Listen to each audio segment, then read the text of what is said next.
साथियों नमस्कार। आप देख रहे हैं टिप्स सिविल सर्विसेज और मैं हूं श्रीकांत त्रिपाठी। आज 17 अक्टूबर 2025 है और कल 16 अक्टूबर 2025 था। ये तिथियां हैं, कल 16 अक्टूबर था, आज 17 अक्टूबर है।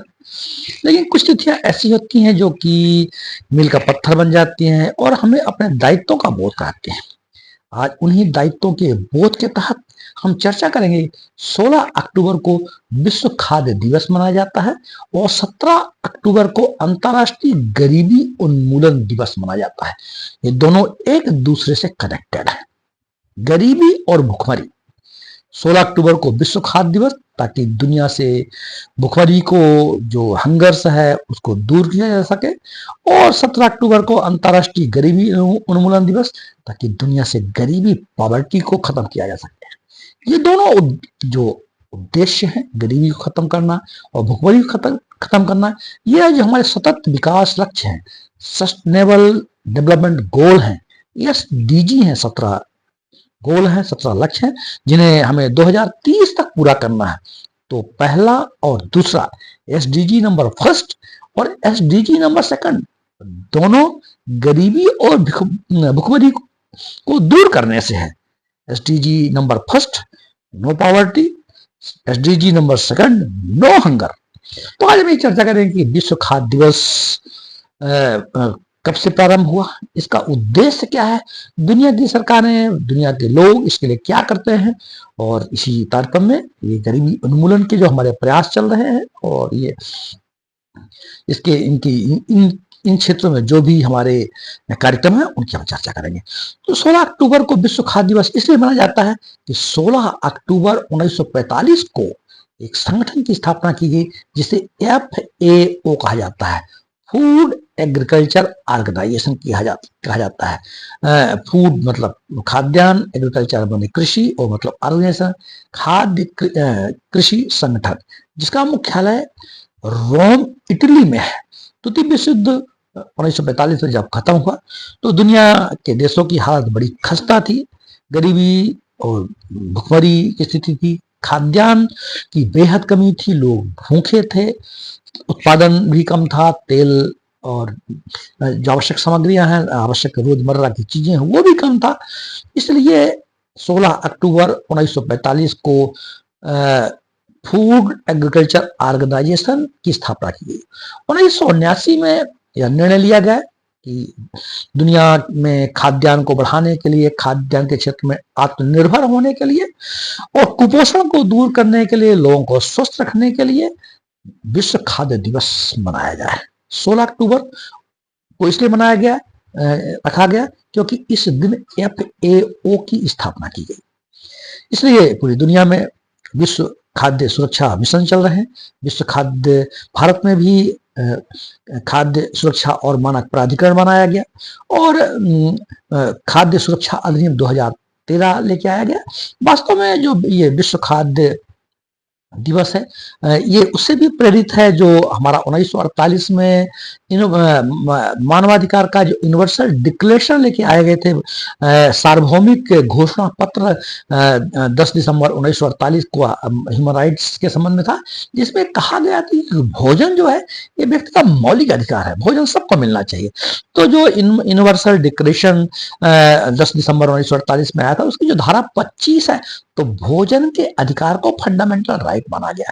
भारतीय संविधान की अगर हम बात करें तो भारतीय संविधान के अनुच्छेद 21 में जो जीवन जीने के अधिकार, तो उस जीवन जीने के अधिकार में, गरिमापूर्ण जीवन जीने के अधिकार में भोजन का अधिकार भी शामिल है। ये जीने के ही अधिकार में भोजन नहीं मिलेगा तो जीवन नहीं रहेगा। तो ये बड़ा महत्वपूर्ण है और खाद्य सबको उपलब्ध हो, इसके लिए सरकार के द्वारा ढांचागत कार्यक्रम, प्लानिंग कमीशन, नीति आयोग और किसानों के विकास के लिए, खेती के विकास के लिए तरह तरह के कार्यक्रम चलाए गए।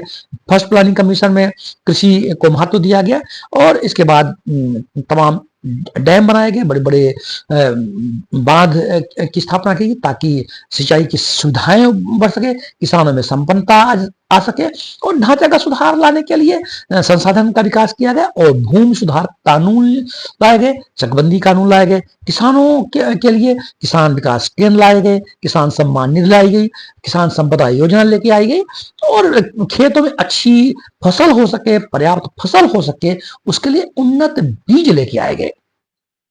हरित क्रांति विश्व स्तर पर नॉर्मन बोरलॉग जी का योगदान था, और भारतीय स्तर पे कहें तो स्वामीनाथन जी का योगदान था। हरित क्रांति आई जिससे गेहूं और चावल की उत्पादकता बढ़ी, और ऐसे बहुत सारे कार्यक्रम हैं जो कुपोषण को दूर करने के लिए विश्व खाद्य दिवस का एक बड़ा महत्वपूर्ण उद्देश्य यह भी है कि कुपोषण भी दूर होना चाहिए। इसके लिए प्रधानमंत्री पोषण अभियान चल रहा है, राष्ट्रीय पोषण मिशन चल रहा है, मिड डे मील चल रहा है, तो इस तरह के कार्यक्रम भी चल रहे हैं। और इसी खाद्य की उत्पादकता को बढ़ाने के लिए एक महत्वपूर्ण बिंदु आता है जिसे जेनेटिकली मॉडिफाइड सीड्स भी कहा जाता है। मतलब ये कि जो हम खाद्यान्न उत्पादन के लिए जो हमारे बीज होते हैं उसमें उनके डीएनए में परिवर्तन कर दिया जाए, उनमें ऐसे जीन्स डाल दिए जाए कि जिसे उस खेती की, उस खाद्यान्न की उत्पादकता बढ़े, रोग प्रतिरोधक क्षमता बढ़े, कीटनाशकों की आवश्यकता कम पड़े।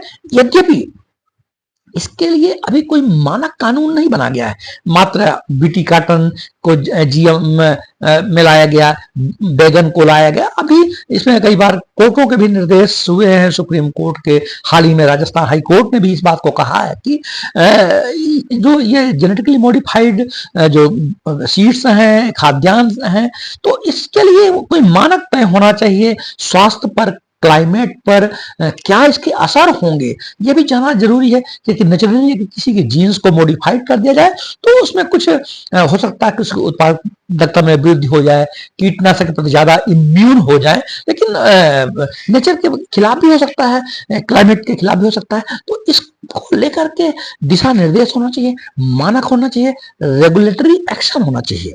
तो ये भी बड़ा महत्वपूर्ण है। तो ये हमारा विश्व खाद्य दिवस की हमने बात की।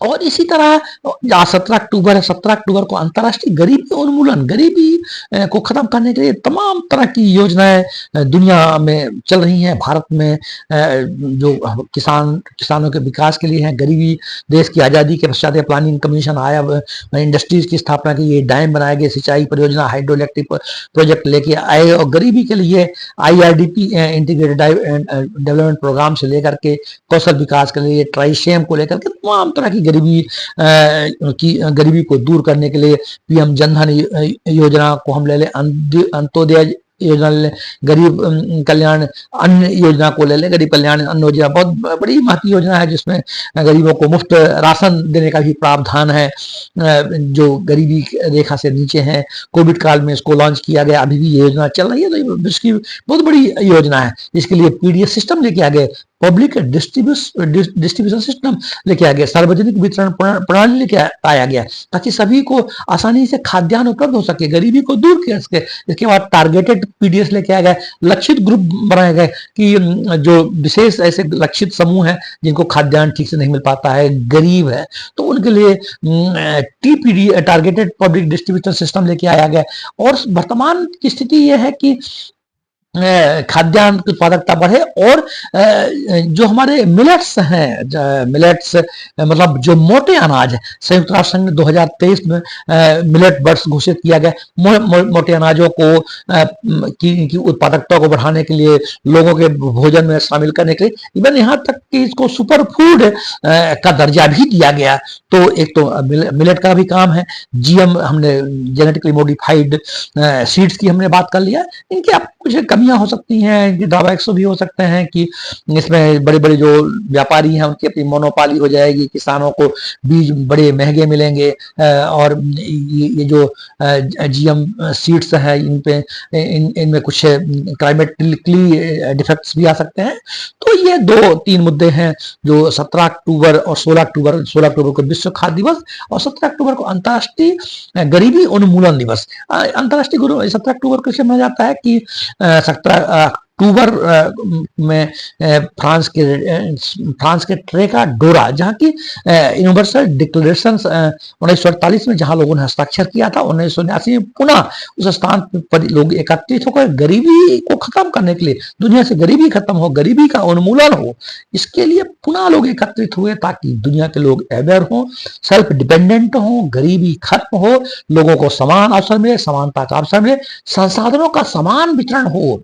गरीबी, भुखमरी और कुपोषण ये सब दुनिया से खत्म हो, ताकि स्वस्थ मानव, स्वस्थ मानवता, और ये सब हमारे व्यक्ति के जीने का अधिकार, फंडामेंटल राइट में शामिल है। और भारत की बात करें तो भारत का संविधान का अनुच्छेद 21 ये बात कहता है, हमारे डायरेक्टिव प्रिंसिपल 47 जो स्वस्थ को सुधार रखना, स्वस्थ में सुधार करना राज्य का दायित्व है, और कुपोषण को दूर करना, जो मल न्यूट्रिशन की स्थिति है उनको दूर करना भी हम सब का दायित्व है। हम केवल ये सरकारों का ही दायित्व है, हम सब का ये दायित्व है कि दुनिया से गरीबी और भुखमरी खत्म हो, ताकि हम अपने सतत विकास लक्ष्य के लक्ष्यों को पा सकें। जय हिंद, जय भारत।